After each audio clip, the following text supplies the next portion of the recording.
membahas tokoh-tokoh Yahudi Barat yang mereka sebut Askenazim, dan tokoh-tokoh Yahudi Timur yang mereka sebut Sapardim. Dua Yahudi ini bersaing, tetapi oleh penguasa Israel pada hari ini, Yahudi Barat ini memang lebih diutamakan ketimbang Yahudi Timur. Ya. Baik, kita akan lanjutkan. Tempoh hari sudah ada beberapa tokoh-tokoh yang kita sampaikan. Sekarang insya Allah saya akan sampaikan berdasarkan urutan daripada tulisan Dr. Thoriq As-Suwaidan. Saya akan sampaikan tentang kelompok atau sekte-sekte yang paling berpengaruh. Jadi ada sekte-sekte yang ekstrim, ya, sekte-sekte yang keras gitu ya, dan paling berpengaruh dari orang-orang Yahudi. Jadi ini yang saya bicarakan ini kondisi sekte hari ini, ya, sekte hari ini. Banyak sekte itu, banyak sekali. Ya, tetapi dari banyaknya sekte-sekte Yahudi itu ada beberapa nanti yang insya Allah akan saya sampaikan. Tentunya tidak bisa habis malam ini semua.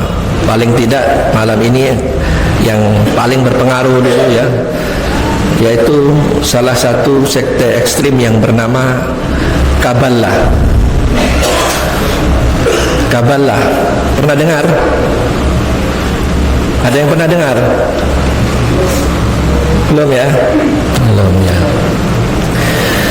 Jadi sekte Yahudi yang paling berpengaruh dan ekstrim hari ini sekte Kabbalah.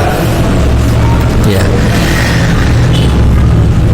Sekte Kabbalah ini bahkan sekarang ini banyak anggotanya dari kalangan selebriti dunia. Ini perlu diketahui. Nanti akan saya sampaikan. Ya, dan jangan lupa setiap kita membahas Yahudi, terutama Yahudi yang dianggap dominan, mereka itulah orang-orang yang menanamkan pengaruh, ya, yang menanamkan pengaruh di seluruh negeri-negeri. Alhasil bagi mereka tidak satupun negeri yang bisa lolos daripada pengaruh mereka. Ini sudah rumus baku mereka. Tidak satupun negeri yang bisa lolos dari pengaruh mereka. Ini rumus baku mereka. Dan jangan kaget, ternyata ada juga Yahudi Cina. Saya baca di bukunya Dr. Thoriq As-Suwaidan. Gitu. Nah, sekte Kabbalah. Nah, Kabbalah ini di sana dijelaskan bahwa Kabbalah ini diambil dari kata kabil, dalam bahasa Ibrani kabil. Ya, jadi sekte ini sekarang dinamai sekte Kabbalah. Ya, Kabbalah itu dari kata-kata kabil. Kabil itu artinya yang bersambung atau yang turun temurun. Ya, arti kabil itu yang bersambung atau turun temurun. Kalau istilah hadis apa ini? Hadis apa? Hah? Yang terus sambung. Bukan. Ini istilahnya mutawatir. Ya, langsung terus tidak terputus, bersambung sampai Nabi, mutawatir. Nah, Kabbalah ini turun temurun artinya secara bahasa, dari bahasa Ibrani, turun temurun, ya, atau bersambung. Nah, secara makna saya periksa, saya baca panjang lebar bahwa Kabbalah ini adalah satu ajaran yang diajarkan oleh para tokoh-tokoh terdahulu, orang-orang dahulu, orang-orang Bani Israel dahulu yang hidup di zaman para nabi, tetapi mereka mengingkari ajaran Taurat. Ya, tokoh-tokoh rabi-rabi Yahudi, ya, yang mengingkari ajaran Taurat. Ya, menolak ajaran tauhid. Nah, dalam kenyataannya mereka ketika mereka menolak ajaran Taurat, ajaran Nabi Musa tentunya ya, menolak ajaran Tauhid, menolak Taurat, maka mereka mengembangkan satu paham, ya, ajaran, yang ajaran itu dari bisikan-bisikan setan, bisikan iblis, ya. Ajaran-ajarannya rabi-rabi tokoh-tokoh Yahudi ini yang menolak Taurat ini mendapat terilhami daripada bisikan-bisikan iblis, dan itu dari masa ke masa diturunkan lewat lisan dari generasi ke generasi, ya, diajarkan lewat lisan, ya, keyakinan Kabalah ini, ya, itu dari nenek moyang Yahudi yang menolak Taurat, kemudian mereka mengembangkan satu paham ajaran hasil daripada bisikan-bisikan iblis, diturunkan secara turun-temurun dari generasi ke generasi melalui kalam, melalui lisan, secara turun-temurun, dan mereka ajarannya ini rahasia, tertutup, ya, diajarkan secara tertutup. Dan mereka dalam ajaran Kabalah ini juga mengajarkan sihir, ya, ajaran ini, keyakinan ini mengajarkan sihir. Maka ajaran Kabalah sekarang ini dilambangkan dengan bentuknya itu, kalau dalam gambar itu dewa, ya, dewa itu dilingkari oleh ular, dilingkari oleh ular. Nah, sekte ini mengajarkan sihir, diajarkan secara rahasia, turun temurun dari nenek moyangnya, tertutup, ya. Mereka mengajarkan sihir. Nah, dalam lambang Kabalah itu ada lambang dewa dan ular. Kenapa ular? Nah, ular itu biasanya media yang dipakai oleh tukang sihir. Biasa para penyihir kalau mau menyihir orang itu, kadang orang yang terkena pengaruh sihir itu biasanya ya, itu kadang-kadang dia bermimpi melihat ular hitam. Nah, itu ada indikasi berarti dia mulai terpengaruh dengan sihir. Nah, ajaran ini di Eropa sekarang dikenal dengan nama Brotherhood of the Snake. Brotherhood of the Snake, yaitu persaudaraan ular. Persaudaraan ular. Kalau dalam kelompok Islam ada namanya Ikhwanul Muslimin, persaudaraan orang-orang Muslim. Nah, mereka ini punya kelompok namanya Brotherhood of the Snake, ya, persaudaraan ular. Nah, kelompok ini mengajarkan ilmu sihir, ya.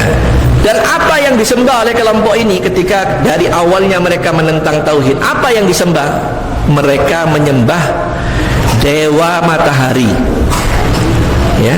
Yang disembah oleh mereka dewa cahaya atau dewa matahari, ya, yang disebut oleh mereka Lucifer. Jadi istilah-istilah ini perlu kita tahu. Nanti satu waktu kita menemukan produk-produk Yahudi ada merek Lucifer, itu hati-hati, kita pernah tahu ini, gitu.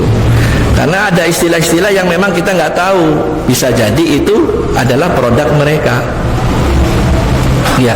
Nah, kelompok ini menyembah dewa matahari, ya, yang mereka sebut Lucifer. Kenapa menyembah matahari? Karena matahari ini adalah lambang daripada melambangkan panas. Panas itu adalah api, ya.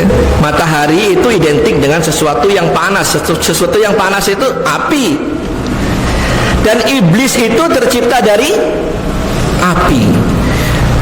Khalaqtani min nar wa khalaqtahu min tin. Kata iblis dalam Al-Quran, saya diciptakan dari api dan dia Adam diciptakan dari tanah. Nah, kelompok ini menyembah dewa matahari. Dewa itu titisan Tuhan, kata mereka, ya. Dewa matahari yang namanya Lucifer. Artinya mereka menyembah api. Menyembah api, menyembah iblis. Jadi kelompok ini kelompok penyembah iblis melalui titisan dewa Lucifer. Ya, apa yang menjadi pemikiran, apa yang menjadi amalan-amalan harian mereka itu adalah bisikan-bisikan iblis, dan mereka mengajarkan sihir. Ya, jadi sekarang ini kelompok ini, Kabbalah ini dikenal juga dengan Brotherhood of the Snake, persaudaraan ular. Ya, karena mengajarkan sihir. Yang disembah dewa matahari, artinya api, artinya mereka menyembah iblis.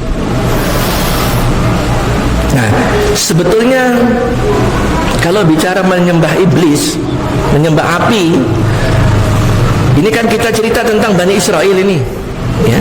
Sebelum Bani Israel, jauh sebelum Bani Israel, sudah ada kelompok, walaupun namanya bukan Kabbalah. Sudah ada kelompok juga yang menyembah matahari. Sudah ada manusia-manusia yang menyembah matahari jauh sebelum ada Bani Israel.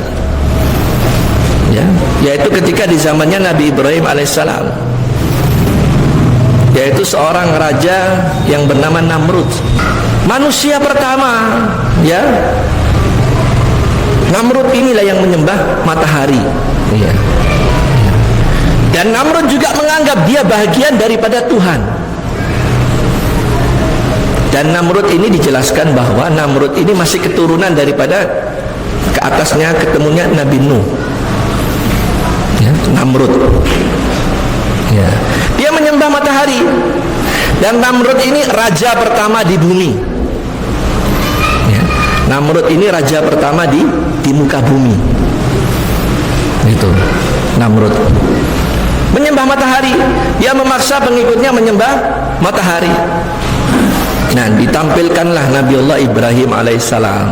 Ya, kita bisa baca dalam beberapa surat Al-Quran bagaimana dialog Nabi Ibrahim dengan kaumnya. Ya. Nah, ketika ajaran Nabi Ibrahim itu ditolak oleh Namrud, ya, diketahui Nabi Ibrahim, maka Namrud akhirnya membentuk satu kesatuan. Jadi dijelaskan oleh Dr. Tariq Az-Zwaidan, inilah manusia pertama yang mengadakan satu lembaga. Kalau sekarang ini lembaga kepolisian atau lembaga intelijen. Ini pertama kali, ya, muncul di zamannya Namrud.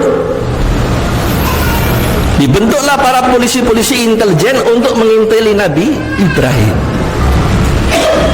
Gitu. Nah, ini di zamannya Namrud. Nah, Namrud menyembah matahari.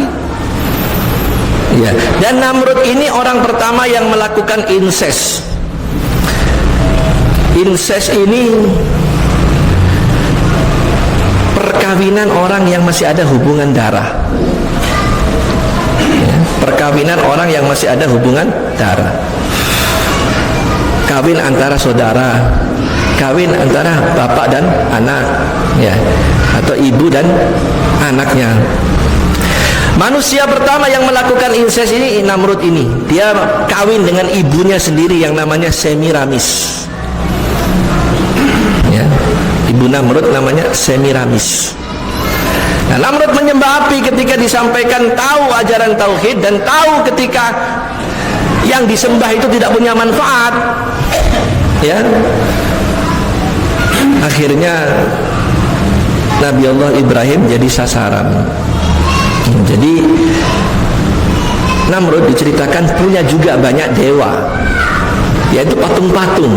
Tetapi semua patung-patung itu menginduk pada satu lambang, yaitu matahari. Gitu. Dan Namrud rajanya daripada semua patung itu, rajanya daripada seluruh dewa itu. Maka ketika ajarannya ditentang oleh Nabi Ibrahim dan ketahuan Nabi Ibrahim yang memenggal patung-patung itu, maka dibakarlah Nabi Ibrahim alaihissalam. Singkat cerita, setelah Nabi Ibrahim lolos, ya, ketahuan bahwa Nabi Ibrahim yang menang, akhirnya Allah mengazab Namrud, ya. Dengan cara apa? Dengan cara apa Namrud mati? Allah mengirim seekor lalat.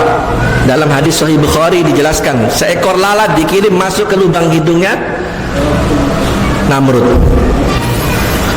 Lalatnya ini nakal lagi. Ya, dia nggak hanya masuk ke hidung, wah dia joget menari-nari di otak Namrud sehingga Namrud kesakitan. Ya, kesakitan, palanya dipukul-pukul. Ya, harapannya supaya lalatnya keluar.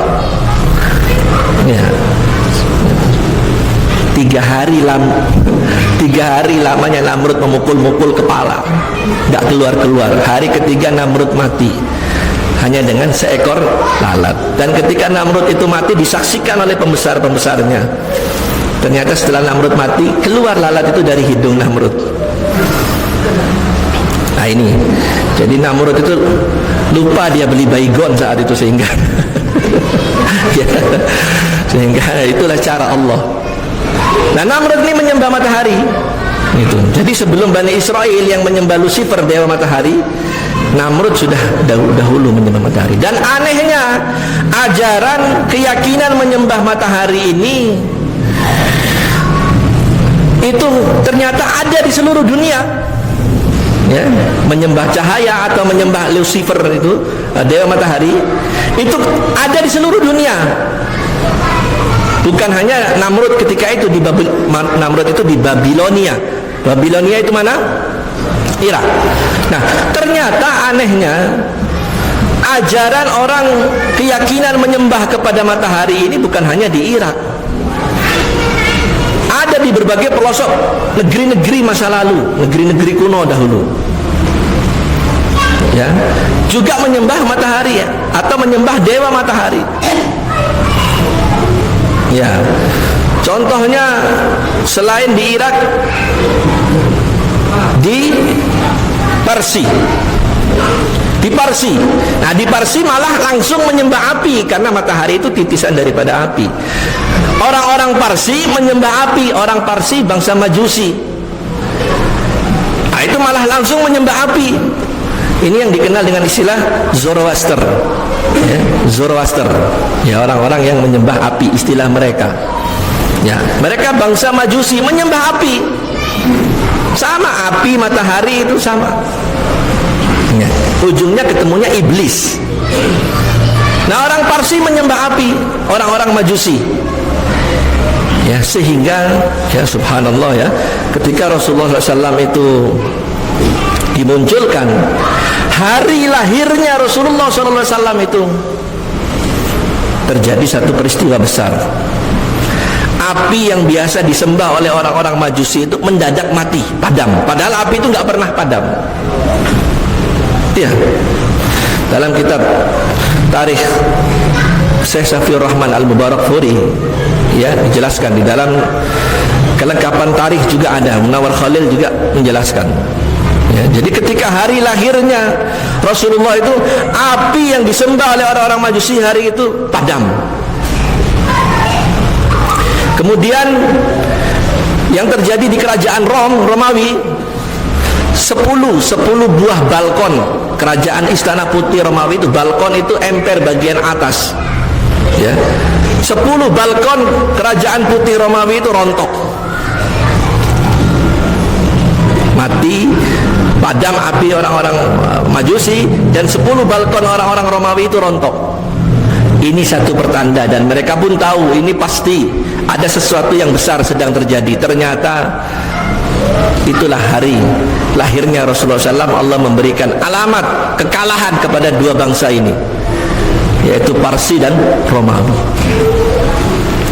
Nah, kemudian di Yunani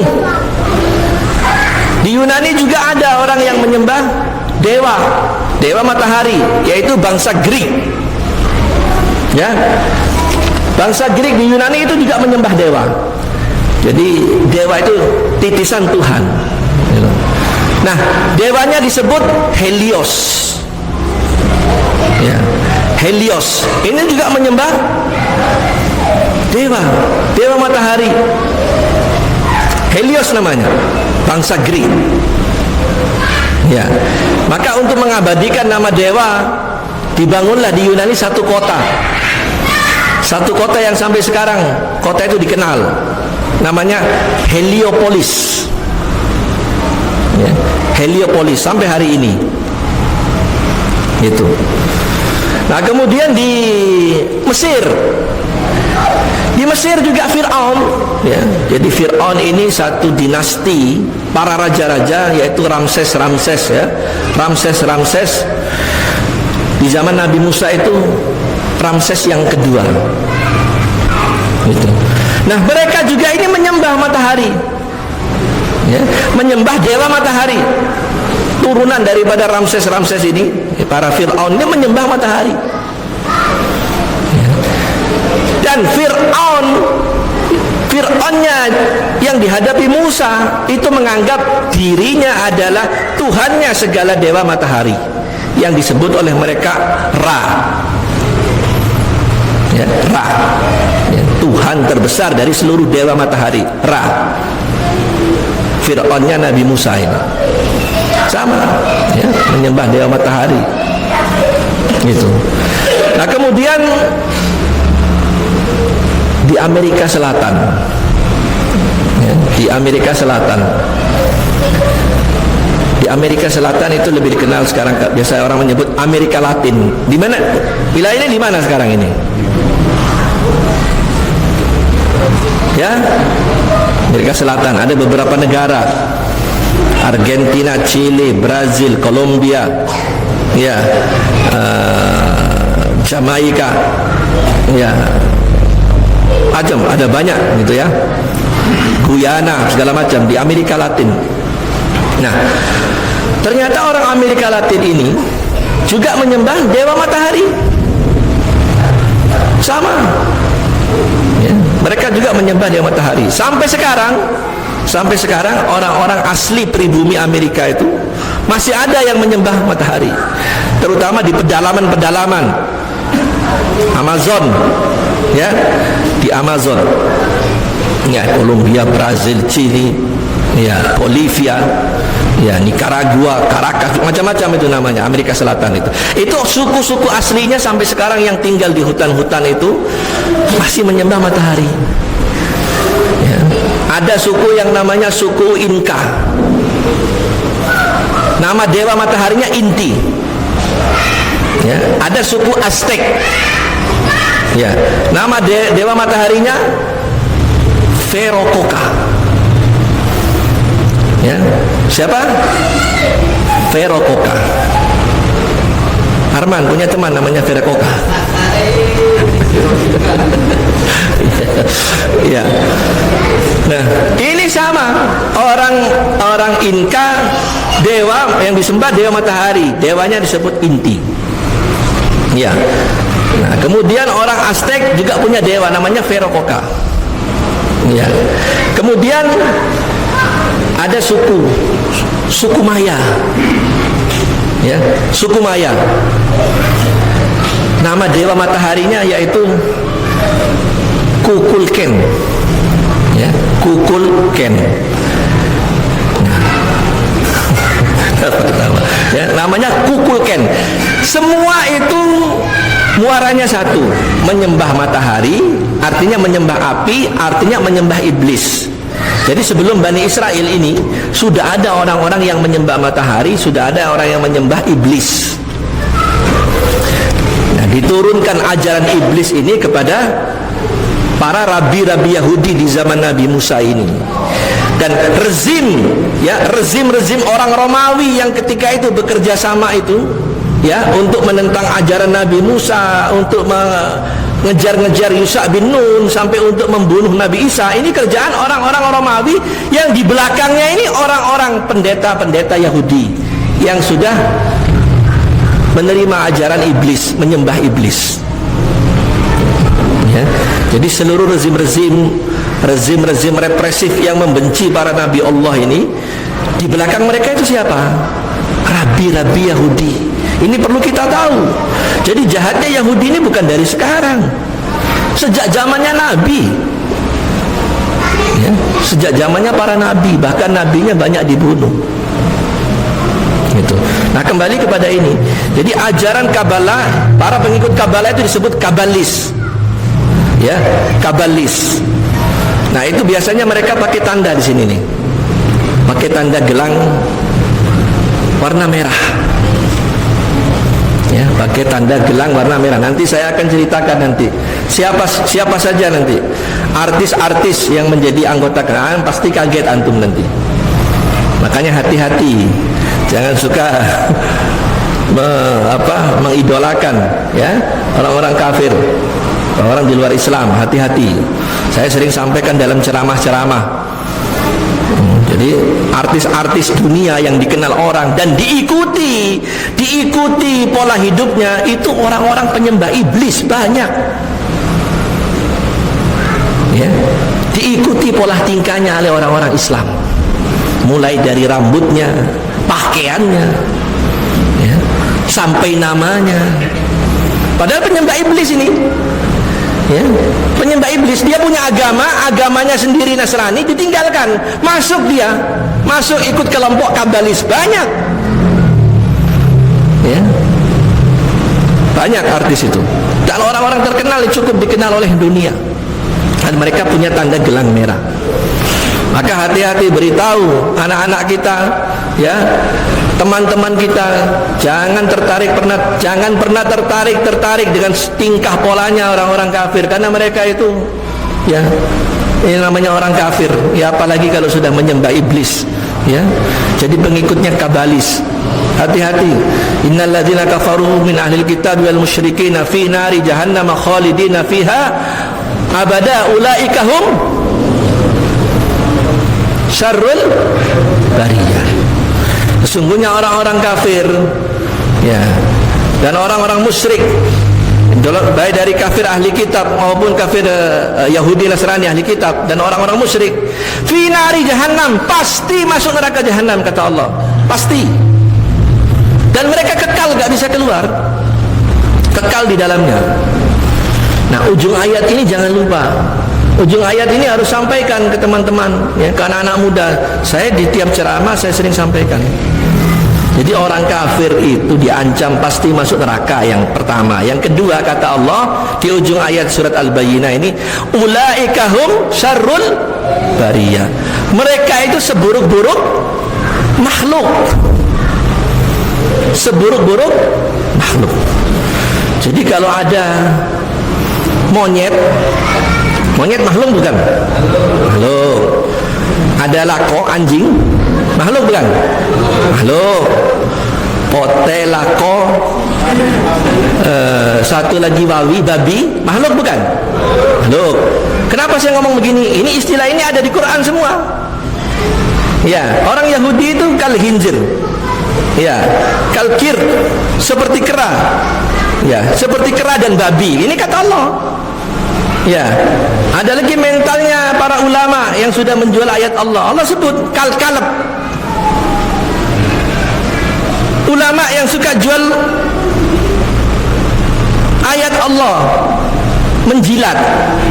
Ya, Allah jelaskan dalam surat 7, surat apa surat 7 itu? Surat Al-A'raf ayat 129 enggak salah. Ya. Kalb seperti anjing, menjulurkan lidahnya. Jadi bahasa-bahasa ini bukan caci maki, ini bahasa Quran. Allah sendiri yang memberikan bahasa seperti itu. Nah, orang kafir ini yang pertama dalam surat Al-Bayyinah pasti masuk neraka. Ya. Dan yang kedua, kalau ada anjing, monyet, babi, di sampingnya berdiri orang kafir, anjing, monyet, babi itu masih lebih baik ketimbang orang kafir. Ini maknanya syarrul bariyah. Seburuk-buruk makhluk. Monyet makhluk, babi makhluk, anjing makhluk. Orang kafir ulaika hum syarrul bariyah. Mereka itu seburuk-buruk makhluk. Dia lebih hina dari monyet, lebih hina dari babi, lebih hina dari anjing. Maka tidak layak untuk ditiru. Beritahu itu pemuda-pemuda kita, anak-anak kita, ya, laki-laki pakai anting-anting. Nah, itu ya. Perempuan nggak cukup di kuping, di hidung anting-anting. Ya, itu saya katakan mau saingan dengan sahe itu, di hidung pakai anting-anting. Ya. Ada lagi kelompok namanya PANG. Apa itu PANG itu? Pernah lihat? Lapang Merdeka itu PANG. Kelompok itu nggak bisa diam, kepalanya goyang.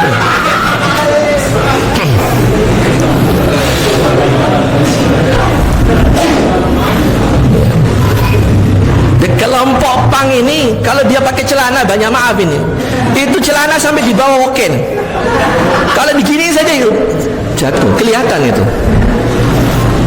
Banyak maaf ini belahan belakangnya kelihatan ini. Kalau pakai celana aja. Ya. Mana rambutnya kayak landak, pendek sama lo gergaji. Siapa yang ditiru ini? Belum lagi yang perempuan hilang rasa malu. Ya, baju kaos untuk anak umur 10 tahun dipakai gadis 20 tahun. Ya, malah sudah ada berani nauzubillah, kaosnya sepotong. Ya. Bisa jadi wokenya kelihatan, pusarnya kelihatan. Orang lain melihat ini malu, dia nggak malu. Ya. Ditiru, gimana rambutnya artis. Ya, saya kasih bocoran, salah satu artis yang digandrungi dunia, satu saya nanti saya sebutkan, Madonna. Madonna ini anggotanya katalis. Ya, jenis rambutnya Madonna ditiru. Nanti saya kasih tahu, nanti kaget insya Allah pertemuan ke depan siapa saja kelompok mereka itu. Ya, ditiru sampai pakaiannya, rambutnya, yang laki-laki juga begitu. Ya, buka ini ketadan naik Willy lampang. Ya, tuh badan ditulis-tulis di gambar-gambar apa? Tato itu. Ya. Ya, gambar semereki kecoa. Ya. Gambar lako, gambar deke, gambar buaya. Ya. Yang perempuan memendekkan rambut, warnanya merah, kuning, hijau sama dengan lampu lalu lintas. Kalau di Jakarta ada ungu lagi. Iya. Nah, yang laki-laki rambutnya panjang. Banyak maaf ini, saya pernah lewat malam berapa tahun yang lalu. Saya baru-baru aja punya motor yang agak keren ini. Dulu motor saya tua terus gitu loh. Pakai motor tua saya pulang malam. Mana gelap dekat Bima 1 itu. Dulu. Ya, lampu motor gelap. Saya lihat ada dari belakang ini bayangan ini. Ya, orangnya hitam tinggi, rambutnya panjang ini. Hitam, mana tempatnya gelap. Akhirnya saya pikir, wah ini jangan-jangan jin ini. Ternyata saya lewat, saya dekat, oh syukur bukan. Ternyata si fulan, ada orangnya, enggak tahu masih hidup sudah mati orang ini. Kurus-kurus di sini, enggak usah sebut. Rambutnya panjang tuh, pakai baju kaos hitam lagi. Nah itu, siapa yang ditiru? Yang ditirunya orang-orang kafir pasti masuk neraka, lebih hina dari ababil, lebih hina dari monyet, lebih hina dari anjing. Ya. Itu yang laki grup Guns N' Roses, pakaiannya, cara bergaulnya ditiru. Kenapa tidak meniru sahabat Nabi yang dijamin surga, istri-istri Nabi, anak-anak Nabi? Inilah keberhasilan orang Yahudi. Nanti saya akan ceritakan sampai orang Yahudi itu menguasai media-media perfilman dunia ini di tangan Yahudi. Nanti saya akan ceritakan. Maka Yahudi sekarang menang. Jadi umat Islam itu kalau nggak mampu ditaklukkan secara fisik, dia harus ditaklukkan secara moral, akidahnya. Hari ini terbukti mereka menang. Ya, jadi kelakuan anak-anak kita, adik-adik kita sudah mengikuti orang-orang kafir itu. Banyak maaf yang nggak cuci beolnya, nggak dicuci pakai air, diosam pakai tisu, najis, nauzubillah. Orang yang najis begitu layakkah diikuti? Akal mana? Tapi inilah kenyataan anak-anak kita, adik-adik kita, generasi kita, karena mereka tidak ada ilmunya, tidak ada yang beritahu. Maka banyak maaf, saya di banyak momen ketika ada acara-acara pengajian apa, ada momen-momen, saya selalu sampaikan ini. Karena apa? Banyak maaf, ini jarang disampaikan orang. Orang bicara dari sholat ke sholat, dari sholat ke sholat. Jarang orang menyinggung bagaimana strategi orang kafir menghancurkan Islam. Jarang dibicarakan. Padahal semua langkah strategi itu tidak luput, di belakangnya itu ada Yahudi. Ya, di belakangnya mesti Yahudi. Gitu. Termasuk model tren hari ini, perempuan-perempuan membuka aurat. Hati-hati yang ikut pengajian ini. Ya, istri-istri antum, anak-anak gadis antum, kalau dibiarkan membuka aurat, antum disebut dayus. Ya, dayus ini seorang kepala rumah tangga, pemimpin yang membiarkan istrinya, anak wanitanya berbuat dosa, melanggar aturan Allah. Namanya dayus. Dia biarkan, dia tahu itu dosa, dia biarkan. Hati-hati, dayus namanya. Tutup aurat anak-anak gadis kita, istri kita, tutup. Dan kita harus bangga, Pak, jadi muslim. Jangan bangga jadi orang kafir. Hari ini permasalahannya anak-anak kita bangga kalau sudah bisa meniru orang kafir. Ya, kalau hari ini kita karena berislam dikatakan jenggot, di celana cingkrang, bangga. Loh, yang mengatakan ini siapa? Orang kafir. Biarin aja. Itu sengaja orang kafir. Cuman sayangnya orang Islam ini ikut-ikutan gitu loh. Ya, aslinya isu-isu ini dari orang kafir. Orang Islam ikut-ikutan. Tiopu. Akar anggota pengajian tiap serawan kau. Ya. Sama kayak orang kebanjiran. Mulai dari celana diperhatikan. Nih, berwarna jenggot wali kan batu pengajian enggak? Mulai sudah dibicarakan dari pakaiannya. Coba ketika dia teler, ketika dia mabuk, ketika dia judi, tidak ada orang bicara. Ah, ini pintarnya setan. Ya, nah kembali kepada ini. Nah, ajaran sekte ekstrim hari ini, dan itu sempat mendapat simpati para orang-orang penting selebriti. Sekte ekstrim salah satunya, ada beberapa ya, satu saja ini dulu, namanya Kabbalah. Dan dia mengajarkan sihir. Dia dilambangkan dengan dewa dan ular, sehingga orang-orang di Eropa menyebut kelompok ini Brotherhood of the Snake, kelompok persaudaraan ular. Nah, ajarannya sebetulnya sudah dari dulu, ya, bukan hanya zamannya suku pendeta Yahudi. Sejak zamannya Namrud sudah ada itu orang menyembah api. Ya, dan ternyata di negeri-negeri, beberapa negeri kuno ini ajarannya sama. Nyembah api, nyembah dewa matahari sama dengan nyembah api. Menyembah api artinya menyembah iblis. Ajarannya sama, walaupun nama dan letak geografinya berbeda, tapi seluruhnya bermuara kepada satu: menyembah cahaya, menyembah matahari, menyembah api, menyembah iblis. Dan mereka-mereka inilah penentang para dakwah tauhid dalam sepanjang perjalanan sejarah. Mereka-mereka inilah penentang-penentang tauhid. Ya, termasuk negara yang lain juga yang belum azan? Belum ya? Ya. Termasuk negara yang lain juga yang menyembah dewa matahari, menyembah api, yaitu negara mana? Nippon. Ya, Jepang. Ya, nama lain Jepang itu Nippon. Lain Ami Nippon lain Rusia. Rusia itu ya, syukur dia nggak ada. Ada. Mati. Ya. Nah itu. Ya, Nippon dulu ketika menjajah Indonesia, Jepang ini menjajah Indonesia, ya. Itu orang-orang tua kita dulu cerita, tiap pagi itu kalau keluar ketahuan tentara Nippon, pagi-pagi itu disuruh menghadap matahari. Tuhannya dia. Ya. Tuhannya, ini agamanya, nama agamanya Shinto, Tuhan yang disembah oleh orang-orang Jepang ini matahari, disuruh menunduk. Nah, ini namanya Amaterasu, istilahnya orang Jepang ini, ya, menunduk menghormati dewa matahari, Amaterasu. Orang-orang tua kita dulu mengalami sama. Jepang juga menyembah matahari. Intinya hadirin sekalian, ajaran iblis itu sebetulnya satu, sama saja. Ya, cuman berbeda nama dan pemerannya, kurun waktunya berbeda, ajarannya sama, yaitu menentang tauhid. Udah azan ini ya? Ya, saya rasa itu nanti insya Allah ke depan saya akan sampaikan negara mana ya yang aktif getol menerima gerakan ini dan siapa orang-orang penting yang ada di belakang ini. Ini perlu diketahui. Ya, jangan sampai kita nggak tahu, kita anggap ini orang baik, ini orang jahat. Ya, insyaallah ke depan kita akan sampaikan. Subhanakallahumma bihamdika asyhadu an la ilaha illa anta astaghfiruka wa atubu ilaik. Assalamualaikum.